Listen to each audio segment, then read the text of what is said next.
जय श्री महाकाल। स्वागत है आप सभी का आपकी अपनी चैनल द क्वांटम क्वेस्ट में। हम चैप्टर पढ़ रहे हैं लाइट, जिसमें हमने रिफ्लेक्शन को जाना, स्फेरिकल मिरर को जाना, टाइप्स ऑफ स्फेरिकल मिरर के बारे में जाना एंड कॉनकेव और कॉन्वेक्स मिरर के बारे में भी जाना कि आखिर वो किस तरह से क्रिएट होते हैं एंड किस तरह जो हम स्फेरिकल मिरर में एक भाग उसका कट कर देते तो उससे हमारा कॉनकेव एंड कॉन्वेक्स मिरर बनता है और इसमें किस तरह की इमेजेस बनती है। हमने जाना था कि कॉनकेव मिरर जो होता है उसमें हमेशा रियल और वर्चुअल दोनों तरह की इमेजेस बनती हैं, लेकिन जो रियल इमेजेस होती हैं वो हमेशा उल्टी बनती है, जैसे हम इन्वर्टेड इमेज कहते हैं एंड जो वर्चुअल इमेजेस होती हैं वो हमेशा सीधी बनती हैं, जैसे हम इरेक्ट इमेजेस कहते हैं।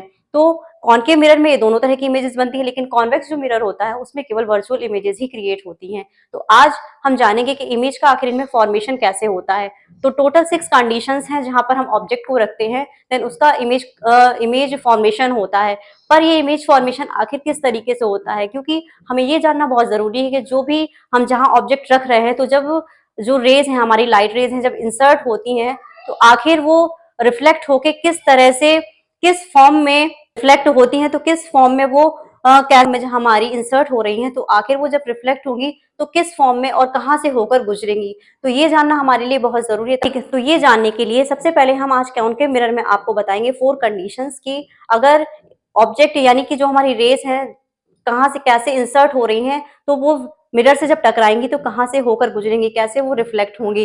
तो आज चलिए इन्हीं पॉइंट्स पर हम डिस्कस करेंगे। उसके बाद हम जानेंगे कि ऑब्जेक्ट को जब 6 पॉइंट्स पर रखते हैं तो उनकी इमेज फॉर्मेशन कैसे होगी, तो वो आपको क्लियरली समझ में आएगा। तो जो आज 4 पॉइंट्स आपको बता रही हूँ, इन्हें आप बहुत ही डीप स्टडी इनकी करिए और इनको बहुत ही फोकस्ड होकर समझिए और सुनिए, क्योंकि ये पॉइंट जहां पर जैसे रिफ्लेक्ट हो रहे, जैसे हमारी रेज इंसर्ट होंगी और कैसे रिफ्लेक्ट होंगी, ये हमें क्लियरली समझ में आएगा, तभी हम इमेज का फॉर्मेशन कर पाएंगे। तो फर्स्ट जो हमारी कंडीशन है, इसमें क्या होता है, जब प्रिंसिपल एक्सिस के पैरेलल जब हमारी रे इंसर्ट होती है मिरर से, तो ये हमेशा गुजरेगी। ये एकदम कंपलसरी और मस्ट है कि जो भी पैरेलल डायरेक्शन में जब हमारी रे इंसर्ट होती है तो वो मिरर से टकराकर हमेशा फोकस से होकर गुजरेगी।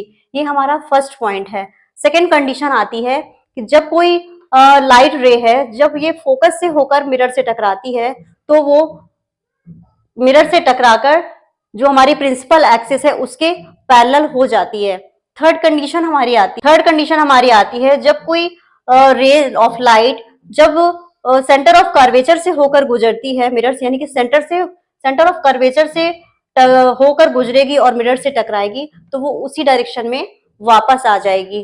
फोर्थ कंडीशन है जब कोई रे है, जो लाइट रे है, जब कोई लाइट रे हमारी मिरर के जो पोल है, हमारा पोल से जब टकराती है तो वो उसी डायरेक्शन में वापस लौट जाती है। यानी कि जैसा कि हमारा रिफ्लेक्शन में होता था कि हमने कोई रे को इंसर्ट किया, देन उसी प्लेन में वो रिफ्लेक्ट हो जाती है नॉर्मल के थ्रू, ऐसा ही इसमें है। हमारी जब ये रे टकरा रही है पोल से, तो प्रिंसिपल टकराकर फिर से हमारी क्या हो जाएगी, उसी दिशा में वापस आ जाएगी। और जो इसमें एंगल क्रिएट होंगे इंसर्ट यानी कि जो इंसिडेंट एंगल है एंड रिफ्लेक्टेड एंगल है, ये दोनों क्या हो जाएंगे, इक्वल होंगे। इनकी जो एंगल्स बनेंगे, एंगल्स क्रिएट होंगे, वो दोनों बराबर होंगे। तो ये 4 कंडीशंस हैं, इन्हें आप अपने माइंड में बहुत अच्छे से सेट कर लीजिए।